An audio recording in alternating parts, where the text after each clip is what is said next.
anything else? Because I see kind of your mouth moving, or I see some extra little excitement today, Eric. Is there anything else you'd like to share with our listeners?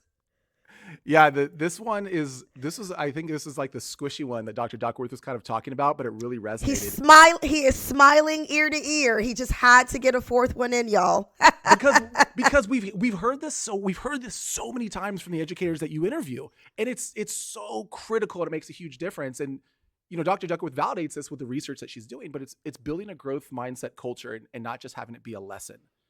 Yeah. She said every school has a culture, and in growth mindset cultures, what matters is that the teachers believe students can succeed, and students feel that. Like they internalize that. They know that they're believed in to be successful.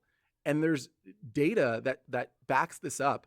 And this is one of those things that I've in my team of teachers have kind of stumbled on. And here's an activity. This is just a simple one that we did in advisory a couple of weeks ago that one of our teachers found. And it was the yet plus process and praise day talk. And what it was simply just a piece of paper, and it said yet, Y-E-T, in bold letters, and it was hollow inside the letters.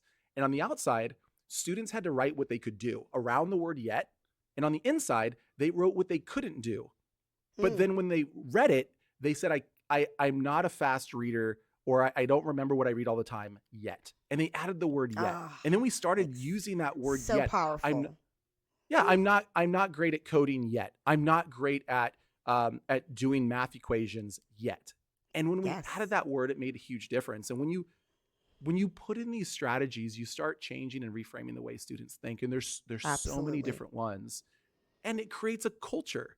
It creates an environment where students believe that they're believed in, and then they start believing in themselves. We need Eric Cross to get more squishy, right? We're going to have him do some have more squishy moments on our future episodes. So yes, thank you for sharing that.